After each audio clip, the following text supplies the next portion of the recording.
Naamuluhan sa atong mensahe karon mga igsunan, gipili aron padaygan sa mga bilihong butang.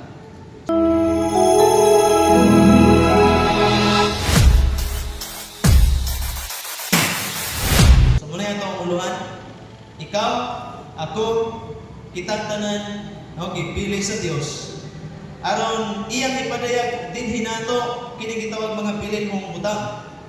So ang mga bilihong butang wala sa yuta. Ang mga bilihong butang sa mga mata sa Dios wa dinhi sa kalibutan.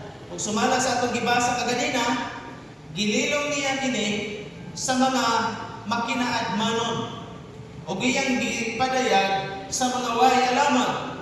Pero sultihan ta mo, bisag makakuha pa kag master's degree, doctor's degree, bisag balik-balikon pa nimo ang doctor's degree mga igsunan, kung dili ipadayag sa Dios diya sa katao ang mga bilihong butang sa langit, di ko na niya maangkon.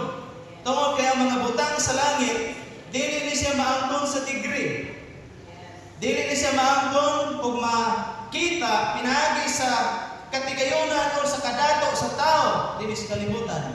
Dili ni siya makita sa ka-influential o sa kakusgan sa tao dili sa kalibutan.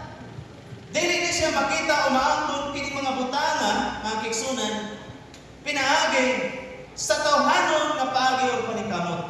Gipadayag. Buti pasabot ang Dios gamhanan makahimo siya sa pagpadayag ngadto sa mga tawo nga buot niyang padayagan. O makahimo usab siya sa pagpagahi sa mga tao nga dili niya buot padayagan. Pastor, lisod man na tayo. Yes. Si Parao gipagahi sa Dios iyang kasing-kasing. Now, gidulaan pa ta sa Ginoo no? God is sovereign. Kaya na kabuhaton sa Dios. Mamahimo bang guilty ang Dios niya na? Ang Dios way pinalabipan no? Romans chapter 9. Madto pa sa Ginoo ngadto kang para Moses, kaluyan ko ang buot kong kaluyan, higugmaon ko ang angay kong higugmaon. Di mato pa niya Apostol Pablo dito sa verse 11 man na, kung sa may kasulti na karon, doon na ba'y pinalabi ang Diyos? No, mato pa niya Apostol Pablo, why pinalabi ang Diyos? Nga naman, ang tanang pagbuot, ang tanang kagahong na sa Ginoo, munang dinhi masabtan nimo, mato pa diha ang igsunan ni Jesus Christ, bulahan ka mo. Diyan nato ma-realize, ikaw sa mong kinabuhi, ayaw pag una-una, ikaw pinakamakaluluoy ng tao. Bulahan ka, ako, kitang tanan, tungod kay gipadaygan ka sa Dios sa mga butang nga bilihon gikan sa langit. So inay mong tupad, bulahan ka. Abilin niyo unsay nakapabulahan nimo nako, mo na atong tan-awon ron pinaagi ni mao mensahe. So pagpadayag sa Dios, mga butang gipadayag sa Ginoo. Now sa verse 21 mato pa din ha, niadtong higayuna tanawa, makaingon ta gamay ra kayo kalipay ang Ginoo. Ang Ginoo dili malipay sa pulawan. Ang Dios dili malipay sa diamante unsa diya nga mga butang dili sa kalibutan. Dili ang Dios malipay niya na. Unsa may makapalipay sa Ginoo sa verse 21 mato pa din ha. Gilipay si Jesus Christ ang balaang Espiritu Santo.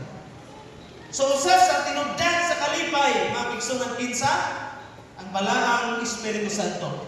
Busa ang tao nga wala niya ang balaang Espiritu Santo, tingali na siya kalipay, pero ang iyang kalipay sa mga tinguha, sa pagtagpaw sa tinguha sa lawas. Tingali ang tinubdan sa iyang kalipay sa lapit.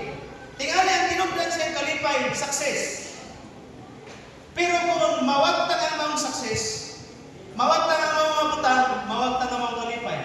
Kung ang iyang kalipay na nilawasa, pagtagbaw pa sa tinguhan ng lawasa, then, abihin niyo ang igsunan, kinitinguhan bitaw sa lawas, gitawag na sa Bible of lust of the flesh, tinguha, pangandoy, kaibugan ng lawasa, di ko na mo satisfy sa tao. Why satisfaction ng igsunan? Bisan pag-inom ta, atong sundo ng tinguha sa lawas, mga gitinguha, mga kalipay na itong gitinguha ng lawasa, sundan na. Then mangutana ko ninyo, kung imong gisunod ang tanan, napakay satisfaction. Wala. nangandoy tag kalipay sa lawas, nangandoy tag mga butang, no? Nga mga butang di makapahimot nato. Pero nungutana ko, nasatisfied ba mo? Mangandoy tag cellphone, nanindot kayo pag-abot sa cellphone, satisfied ba mo?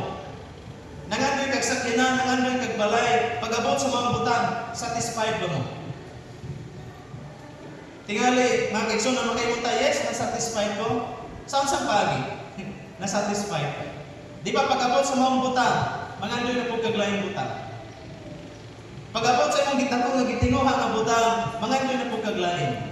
Why butang sa kalibutan kung ang tinguha ragod sa unod, tinguha ragod sa lawas, maayong sundon, mga kaigsunan, walay katagbawan, ginoon. Usa lang kabutang ang sangputanan. Unsa man, kaalawatan sa kinabuhi. Tanawa mga tao nga nagpatuyang sa bisyo sa kalibutan. Tanawa mga tao nga nagpatuyang sa tinguha sa unod. Daghang pamilya ng guba. Sa laktod, ang pagtagbaw sa atong tinguha ni lawasa, ang sangputanan niya na pagkaguba sa kinabuhi o pagkaguba sa panimalay. Nalipay ka karon, natagbaw ka, apan ang sangputanan niya na pagkadaot o pagkaguba sa imong dignidad o sa imong kinabuhi. So ang pagtagbaw sa lawas ng tinguha ang kaigsunan, musangkot lamang sa dili mayong sangputan.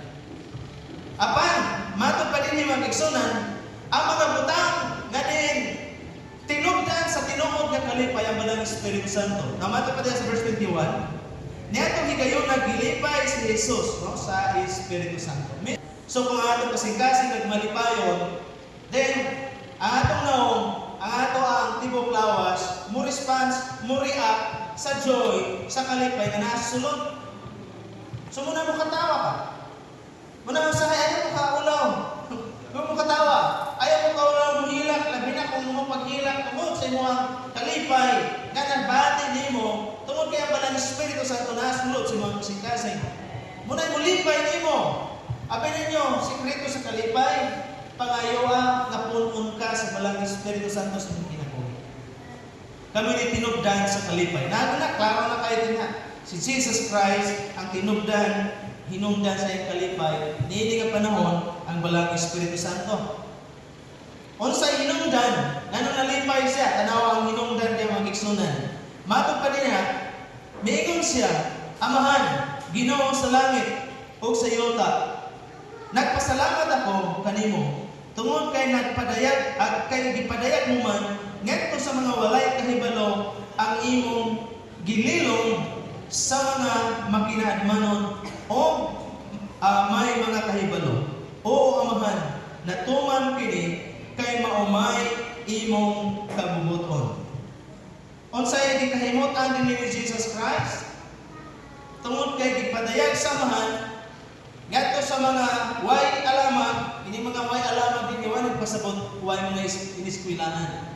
Kaysa tinud-anay, kita nga to ang kahimtang nga kaigsunan, wa man gud tay kahibalo at tubangan sa Ginoo. Di man gud ta makahimo gyud sa pagtugkad sa mga misteryo. Dili gud ta makahimo sa pagtugkad sa mga espirituanong kamaturan, pinagistong kaugalingon. Manimata pa din gipadayagan sa unsang pagi na niya ang pag-apply sa salabutan sa mga taong ordinaryo o gipadayag ngadto sa mga tao ang kabubuton samahan, ang plano samahan, ang mga butang mga espiritual.